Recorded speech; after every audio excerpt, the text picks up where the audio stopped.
Assalamualaikum warahmatullahi wabarakatuh. Perkenalkan, kami dari kelompok 5. Kami akan membahas bab 5, yaitu perubahan sistem pengelolaan keuangan negara dan pengelolaan keuangan BLU. Sebelumnya, saya akan memperkenalkan anggota kelompok kami. Yang pertama, Fitri Meliana, MPM 056. Yang kedua, Aris Rival, MPM 075. Yang ketiga, Farid Nabil, MPM 207. Yang terakhir, Naval Ervada, MPM 208. Yang pertama ada pendahuluan. Wacana tentang good governance atau kepemerintahan yang baik merupakan isu yang paling mengemuka belakangan ini dalam era reformasi. Tuntutan masyarakat agar pengelolaan negara dijalankan secara amanah dan bertanggung jawab adalah sejalan dengan keinginan global masyarakat internasional pada saat ini. Kata governance dalam bahasa Inggris sering diartikan dengan kata kelola atau pengelolaan dengan kata dasar to govern yang bermakna memerintah. Pemerintah diartikan sebagai menguasai atau mengurus negara atau mengurus daerah sebagai bagian dari negara dari istilah tersebut. Di atas dapat diketahui bahwa istilah governance tidak hanya berarti sebuah kegiatan, tapi juga mengandung arti pengurusan, pengelolaan, pembinaan, penyelenggaraan, bisa juga diartikan pemerintahan. Pemahaman umum tentang good governance mulai mengemuka di Indonesia sejak tahun 1990-an dan semakin populer pada era tahun 2000-an. Kepemerintahan yang baik banyak diperkenalkan oleh lembaga donor atau pemberi pinjaman luar negeri seperti World Bank, Asian Development Bank, dan IMF maupun lembaga-lembaga pemberi pinjaman lainnya yang berasal dari negara-negara maju. Good governance. Good governance dijadikan aspek pertimbangan lembaga donor dalam memberikan pinjaman maupun hibah. Lalu ada terminologi. Yang pertama, Kanwil Ditjen Perbendaharaan adalah instansi vertikal Ditjen Perbendaharaan yang berada di bawah dan bertanggung jawab kepada Dirjen Perbendaharaan. Yang kedua ada KPPN, adalah instansi vertikal Ditjen Perbendaharaan yang berada di bawah dan bertanggung jawab langsung kepada Kepala Kanwil Ditjen Perbendaharaan. Yang ketiga, Bendahara Umum Negara atau BUN adalah pejabat yang diberi tugas untuk melaksanakan fungsi bendahara umum negara. Yang keempat, ada bendahara pengeluaran, adalah orang yang ditunjuk untuk menerima, menyimpan, membayarkan, menata usahakan, dan mempertanggungjawabkan uang keperluan belanja negara dalam rangka pelaksanaan APBN pada kantor atau satker kementerian negara atau lembaga. Yang kelima ada pengguna anggaran atau kuasa pengguna anggaran, atau biasa disebut kuasa PA, adalah menteri atau pimpinan lembaga atau kuasanya yang bertanggung jawab atas pengelolaan anggaran pada kementerian negara atau lembaga yang bersangkutan. Dan yang keenam, Satuan Kerja Sementara atau SKS adalah satker atau instansi atau dinas atau badan yang ditetapkan untuk melaksanakan kegiatan tertentu yang bersifat sementara di lokasi yang tidak satker kementerian negara atau lembaga terkait. Lalu selanjutnya ada surat permintaan pembayaran atau SPP, adalah suatu dokumen yang dibuat atau diterbitkan oleh pejabat yang bertanggung jawab atas pelaksanaan kegiatan dan disampaikan kepada PA atau kuasa PA atau pejabat lain yang ditunjuk selaku pemberi kerja untuk selanjutnya diteruskan kepada pejabat penerbit SPM berkenaan. Yang kedua, surat perintah membayar atau SPM adalah dokumen yang diterbitkan oleh PA atau kuasa PA atau pejabat lain yang ditunjuk untuk mencairkan dana yang bersumber dari DIPA atau dokumen lain yang dipersamakan. Yang ketiga, surat perintah pencairan dana atau SP2D adalah surat perintah yang diterbitkan oleh KPPN selaku kuasa BUN untuk pelaksanaan pengeluaran atas beban APBN berdasarkan SPM. Yang keempat, uang persediaan (UP) adalah uang muka kerja dengan jumlah tertentu yang bersifat daur ulang atau revolving, diberikan kepada bendahara pengeluaran hanya untuk membiayai kegiatan operasional kantor sehari-hari yang tidak dapat dilakukan dengan pembayaran langsung. Dan yang terakhir ada tambahan uang persediaan atau TUP, adalah uang yang diberikan kepada satker untuk kebutuhan yang sangat mendesak dalam 1 bulan melebihi pagu UP yang ditetapkan. Lalu ada pejabat perbendaharaan. Berikut adalah bagan dari pejabat perbendaharaan. Di atas sendiri ada presiden atau CEO yang membawai para menteri, yaitu menteri teknis dan menteri keuangan. Di sini Menteri Teknis membawahi kuasa PA dan bendahara pengeluaran, sementara itu Menteri Keuangan membawahi kuasa BUN.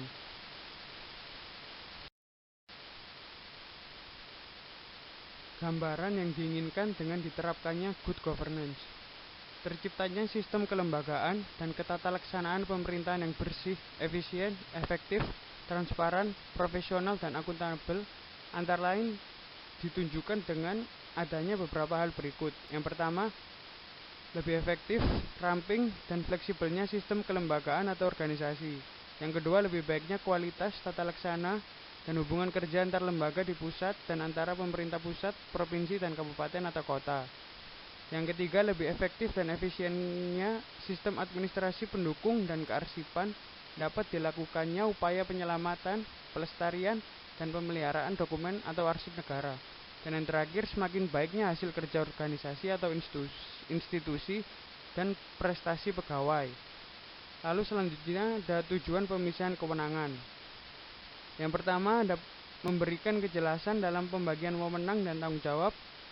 Dan yang kedua, terlaksananya mekanisme check and balance. Baik, selanjutnya adalah dasar pemisahan. Yang menjadi dasar pemisahan ini ialah bahwa pada umumnya kurang baik untuk menghubungkan mereka yang harus menilai legalitas daripada tagihan pada negara secara langsung dengan mereka yang harus mendapat pembayaran dari negara.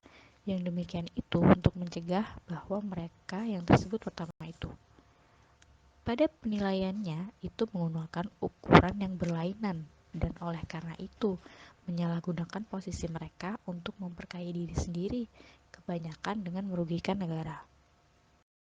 Lalu selanjutnya ada menteri atau pimpinan lembaga sebagai pengguna anggaran. Biasanya menyusun dokumen pelaksanaan anggaran, menunjuk kuasa PA, menetapkan pejabat yang bertugas melakukan pemungutan penerimaan negara, pengelolaan utang dan piutang, serta pengujian dan perintah pembayaran. Dapat menggunakan barang milik negara, menetapkan pejabat yang bertugas melakukan pengelolaan barang milik negara, mengawasi pelaksanaan anggaran, dan menyusun, menyampaikan laporan keuangan. Lalu yang kedua, ada kuasa pengguna anggaran. Pada setiap awal tahun anggaran, menteri atau pimpinan lembaga selaku PA menunjuk pejabat kuasa PA untuk sektor atau SKS di lingkungan instansi PA bersangkutan dengan surat keputusan. PA atau kuasa PA berhak untuk menguji, membebankan pada mata anggaran yang telah disediakan dan memerintah pembayaran tagihan-tagihan atas beban APBN. Wewenang PA atau kuasa dalam pelaksanaan APBN yaitu menguji kebenaran material surat-surat bukti mengenai hak penagih, lalu meneliti kebenaran dokumen yang menjadi persyaratan atau kelengkapan sehubungan dengan ikatan atau perjanjian pengadaan barang atau jasa, lalu meneliti tersedianya dana yang bersangkutan dan membebankan pengeluaran sesuai dengan mata anggaran.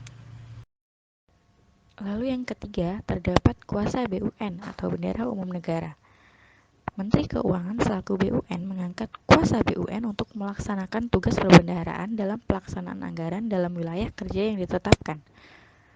Tugas perbendaharaan yaitu menerima, menyimpan, membayar atau menyerahkan, menatausahakan dan mempertanggungjawabkan uang dan surat berharga yang berada dalam pengelolaannya. Kuasa BUN berkewajiban melakukan pembayaran tagihan pihak ketiga sebagai pengeluaran anggaran. Yang keempat adalah bendahara pengeluaran. Di sini menteri atau pimpinan lembaga mengangkat bendahara pengeluaran untuk melaksanakan tugas perbendaharaan dalam rangka pelaksanaan anggaran belanja negara pada kantor atau sektor di lingkungan KL. Bendahara pengeluaran merupakan pejabat fungsional, tidak boleh dirangkap oleh kuasa PA atau kuasa BUN. Dilarang melakukan baik langsung maupun tidak langsung kegiatan perdagangan, pekerjaan pemborongan, dan penjualan jasa atau bertindak sebagai pinjaman atas kegiatan pekerjaan penjualan tersebut. Ini adalah struktur organisasi pengelola keuangan negara. Alur pengeluaran anggaran belanja negara dan alur pengurusan pembayaran. Baik, selanjutnya di sini ditunjukkan yaitu pejabat pengguna anggaran. Deputi atau kepala pusat Sekbadan itu bertanggung jawab kepada badan kuasa penggunaan anggaran. Pembuatan komitmen itu bertanggung jawab kepada deputi atau kepala pusat. Sedangkan bendahara penguji tagihan, penerbit SPM dan unit akuntansi instansi bertanggung jawab kepada Sekbadan. Kepala bidang, kabak umum dan kepala bidang itu bertanggung jawab kepada eselon 2 kuasa puna anggaran. Pembuat komitmen itu bertanggung jawab kepada kepala bidang. Bendahara penerbitan SPM dan pembuatan komitmen bertanggung jawab kepada kabak umum. Penguji tagihan dan unit akuntansi instansi bertanggung jawab kepada penerbit SPM. Kepala seksi pembuatan komitmen Kasubag TU penerbitan SPM, kepala seksi bertanggung jawab pada kuasa penggunaan anggaran. Bendahara penguji tagihan itu bertanggung jawab pada Kasubag TU penerbitan SPM.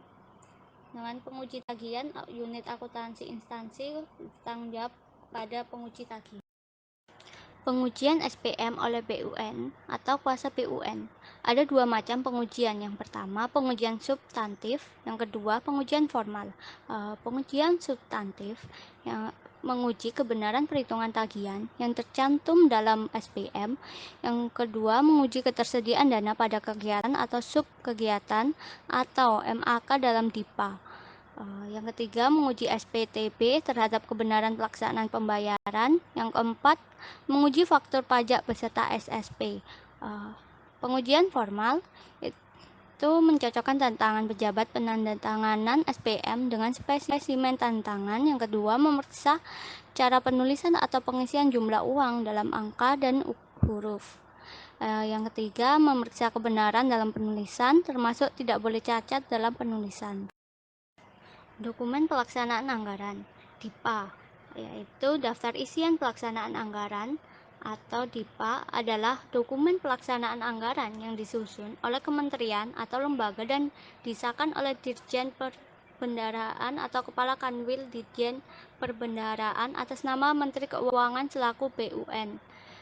DIPA berfungsi sebagai dasar pelaksanaan kegiatan dan penggunaan anggaran dan sebagai alat pengendali, pelaksanaan, pelaporan, pengawasan, dan sekaligus perangkat akuntansi pemerintah. Muatan DIPA. Yang pertama, uraian fungsi atau subfungsi. Yang kedua, program dan sasaran program. Yang ketiga, rincian kegiatan atau subkegiatan. Keempat, jenis belanja. Kelima, kelompok MAK. Keenam, rencana penarikan dana. Yang terakhir, perkiraan penerimaan K atau L. Jenis DIPA. Ada 3 jenis. Yang pertama, DIPA kementerian atau lembaga. Yang kedua, DIPA anggaran pembiayaan dan perhitungan. Yang ketiga, DIPA khusus. DIPA kementerian atau lembaga. Yang pertama, DIPA Satker Pusat atau Kantor Pusat adalah dokumen pelaksanaan anggaran yang pelaksanaannya dilakukan oleh kantor pusat kementerian atau lembaga. Yang kedua, Satker Vertikal atau kantor daerah. Dokumen pelaksanaan anggaran yang pelaksanaannya dilakukan oleh kantor daerah atau instansi vertikal kementerian atau lembaga. Yang ketiga, DIPA dalam rangka dekonsentrasi adalah dokumen pelaksanaan anggaran yang pelaksanaannya dilimpahkan kepada gubernur. Yang keempat, DIPA dalam rangka tugas pembantuan adalah dokumen pelaksanaan anggaran yang pelaksanaannya ditugaskan kepada gubernur atau bupati atau wali kota atau kepala desa. DIPA anggaran pembiayaan dan perhitungan. Dana ini berasal dari kelompok APP, pelaksanaan oleh kementerian atau lembaga atau Pemda, dikelola oleh Menteri Keuangan dan penggunaan anggaran bersifat khusus, tidak termasuk dalam anggaran kementerian atau lembaga atau Pemda, yang meliputi cicilan bunga utang, subsidi dan transfer, belanja lain-lain, dana perimbangan, dana otonomi khusus dan penyesuaian, pembayaran cicilan pokok utang luar negeri, pembayaran cicilan pokok utang dalam negeri, penerusan pinjaman sebagai pinjaman, penyertaan modal negara, penerusan pinjaman sebagai hibah, dan penerusan hibah. DIPA khusus diterbitkan dalam hal penanganan kejadian luar biasa, tingkat urgensi tinggi, bersifat mendesak, contohnya penanganan darurat bencana alam, kegiatan politis yang mempengaruhi kredibilitas pemerintahan, penanganan penyelesaian murni, otonomi khusus, dan subsidi ongkos angkut beras Papua. Yang ketiga, pembayaran kewajiban pemerintah yang telah jatuh tempo. Yang terakhir, pembayaran subsidi dan pembayaran yang memiliki tingkat sensitivitas tinggi terhadap dampak sosial. Format DIPA. Surat pengesahan DIPA atau SP DIPA adalah surat pengesahan dokumen pelaksanaan anggaran yang ditantangani oleh Dirjen Perbendaraan atau Kepala Kanwil Ditjen Perbendaraan atas nama Menteri Keuangan selaku BUN. DIPA halaman pertama yaitu halaman 1A memuat alokasi dan sumber dana, yang kedua halaman 1B memuat pejabat perbendaraan, rincian fungsi, subfungsi, program dan sasarannya, dan indikator keluaran masing-masing kegiatan. DIPA halaman 2 berisi informasi kode dan nama satuan kerja, uraian kegiatan atau subkegiatan, kelompok MAK, volume keluaran yang hendak dicapai, dan alokasi dana pada masing-masing jenis belanja. DIPA halaman 3 berisi informasi rencana penarikan dana per jenis belanja dan penerimaan negara bukan pajak yang menjadi tanggung jawab setiap satuan kerja. DIPA halaman 4 berisi catatan, yaitu hal-hal yang perlu menjadi perhatian oleh pelaksana kegiatan. Mekanisme pencairan anggaran. Yang pertama, pola pembayaran. Terdapat dua, yaitu melalui uang persediaan atau UP oleh bendahara pengeluaran, yang kedua langsung kepada pihak tiga. Uang persediaan diberikan kepada setiap satker untuk membiayai keperluan operasi kantor sehari-hari dan bersifat daur ulang, dan untuk pengeluaran UP kepala satker dapat menunjukkan pemegang uang muka atau PUM. Batasan UP untuk pengeluaran belanja 5.211, 5.212, 5.221, 5.231, 5.241, dan 5.811. Besaran UP 1/2 pagu, maksimal 50 juta untuk pagu sampai 900 juta. Yang kedua 1/18 pagu, maksimal 100 juta untuk pagu di atas 900 juta sampai 2,4 miliar. Yang ketiga 1/24 pagu, maksimal 200 juta untuk pagu di atas 2,4 miliar.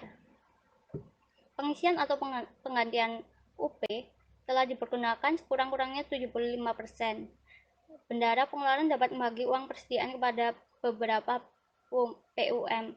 Apabila di antara PUM telah merealisasikan penggunaan UP-nya sekurang-kurangnya 75%, kuasa PA atau pejabat yang dituju dapat mengajukan SPM GUP bagi PUM berkenang tanpa menunggu realisasi PUM lain yang belum mencapai 75%. Untuk memenuhi kebutuhan yang sangat mendesak atau tidak dapat ditunda, digunakan paling lambat 1 bulan sejak tanggal SP2D diterbitkan.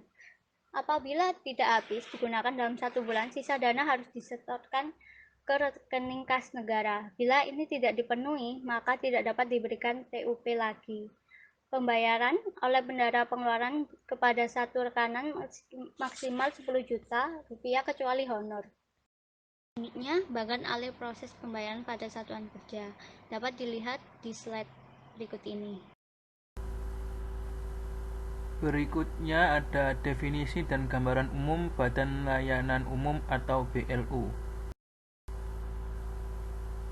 Definisi BLU berdasarkan Peraturan Pemerintah Nomor 23 Tahun 2005 tentang pengelolaan keuangan Badan Layanan Umum adalah instansi di lingkungan pemerintah yang dibentuk untuk memberikan pelayanan kepada masyarakat berupa penyediaan barang dan atau jasa yang dijual tanpa mengutamakan mencari keuntungan, dan dalam melakukan kegiatannya didasarkan pada prinsip efisiensi dan produktivitas. Pola pengelolaan keuangan Badan Layanan Umum yang selanjutnya disebut PPKBLU adalah pola pengelolaan keuangan yang memberikan fleksibilitas yang berupa keleluasaan untuk menerapkan praktik bisnis yang sehat untuk meningkatkan pelayanan kepada masyarakat dalam rangka memajukan kesejahteraan dan mencerdaskan kehidupan bangsa. Sebagai pengecualian dari ketentuan pengelolaan negara pada umumnya, paradigma ini dimaksudkan untuk memangkas ketidakefisienan. Selanjutnya, apabila dikelompokkan menurut jenisnya, Badan Layanan Umum terbagi menjadi 3 kelompok. Yang pertama ada BLU yang kegiatannya menyediakan barang atau jasa meliputi rumah sakit, lembaga pendidikan, pelayanan lisensi, penyaluran, dan lain-lain. Yang kedua, BLU yang kegiatannya mengelola wilayah atau kawasan meliputi otoritas pengembangan wilayah dan kawasan ekonomi terpadu. Yang ketiga, BLU yang kegiatannya mengelola dana khusus meliputi pengelola dana bergulir, dana UKM, penerus pinjaman, dan tabungan pegawai. Karakteristik entitas yang merupakan Badan Layanan Umum yaitu berkedudukan sebagai lembaga pemerintah yang tidak dipisahkan dari kekayaan negara, kemudian menghasilkan barang dan atau jasa yang diperlukan masyarakat, kemudian tidak bertujuan untuk suatu satuan kerja instansi pemerintah yang menerapkan PPKBLU harus memenuhi standar pelayanan umum yang harus mempertimbangkan kualitas layanan, pemerataan, dan kesetaraan layanan serta kemudahan memperoleh layanan, yaitu dengan terlebih dahulu mengisi surat pernyataan kesanggupan sebagai salah satu persyaratan administratif yang berisi pernyataan kesanggupan untuk melaksanakan 1. Meningkatkan kinerja pelayanan bagi masyarakat. 2. Meningkatkan kinerja keuangan. 3. Meningkatkan manfaat bagi masyarakat. Kemudian lingkup keuangan BLU.